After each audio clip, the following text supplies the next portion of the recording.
Many people, they have issues about forgiveness and, how difficult it is to get past that. And I see how much suffering comes out of it for themselves, because I have to remind them, you suffer. It's not that you are punishing others, you are punishing yourself for this. No? And I felt I wanted to, for quite some time, to really change the way to say, actually, it's not other people give you suffering, actually. And there's nothing called suffering. You suffer, you're experiencing.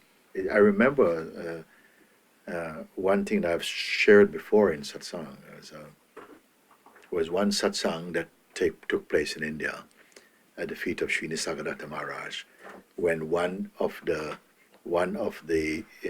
people attending satsang, the gatherings, one young man said to him, sir, I hear you, I respect you, I hear what you say, but if I am to be honest, I must confess that I'm always experiencing suffering. And the master said to him, no. He sharply came. He said, no, you are not experiencing suffering. You are suffering, you're experiencing. And that was very powerful for me to hear, You're not experiencing suffering, because suffering, it doesn't exist as a thing. You see, suffering exists as a state and a way in which you meet your experiencing. So what Sri Nisargadatta was doing in answering in this way was actually giving him back the power. Don't let something external determine how you respond. You're not experiencing suffering, because suffering is not something that exists unto itself. It is to do with a way in which you meet situations and circumstances. And I'm saying now, regard, if I can say this, regard all your experiences as gifts and opportunities from God. Meaning that, if you say, yeah, but he gave me suffering. No, God doesn't give you suffering. He gives you challenges and opportunities which human beings need to look and to develop a powerful discernment in order to say, to make use of our experiences, to transcend them, to transcend lower states of consciousness. If you have that outlook, then for sure you will at some point turn and say, it is good. It was good for me.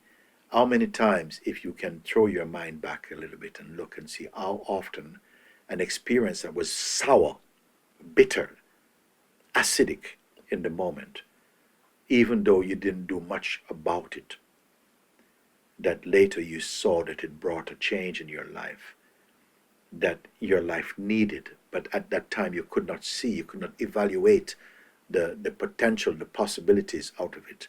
Now imagine if you met that with a higher attitude in you, that this is something that life is giving. It's giving through the instrument of this form, that person, and so on.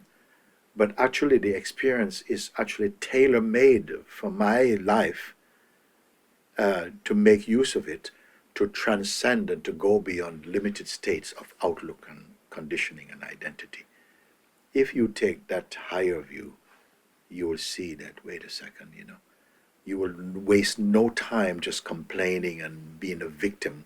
I would not encourage anyone, under any circumstances, to take on the label of a victim, because when you take on the label of a victim, it's like you don't need an enemy. You're already punishing yourself. You're already fighting against the wind. So use your situations and circumstances. It's easy in this world sometimes to blame, it's this one. And sometimes it is true. Sometimes what someone is doing is not true. It's not good. But it doesn't mean that you're going to turn two bad things don't make a good thing. So, there's a saying, a wise saying, and I like to share it. It says, a wise man builds a house out of the stones, with the stones his enemies throw at him. He builds a house for himself and lives happily in this house. When I hear things like this, it means life is full of encouragement, opportunities to grow. if you don't grow as a human being, doesn't matter where you are, you could live on an island by yourself. Opportunities are there to expand, to grow in your inner awareness of life and self, So please, please, learn to act more than react, Stop, reflect, take a moment, ponder, feel the impact of these experiences that come to you, but don't blast out of it. Stay with it and watch how it functions within you and how your mind and personal identity may join in with the wrong or a bad attitude, wrong response, and turn something which presents an opportunity into a kind of betrayal or into some kind of dissension into lower states. You have the power as conscious beings because that's what you are. Don't look to other people always to help you. Take the responsibility because God has put, you are consciousness. You cannot be alive and not be conscious. You may say, of course, you can give me examples of people who are in, a poor state of mind or something like this, But that's not the general. Let's go for the general movement for now. And then we can look at those after. You have within you, as a healthy human being, the capacity and the potential to think for yourself. And even in situations that others may tell you it is hopeless, wherever there seems not to be a way, God makes a way for you if you have the right attitude.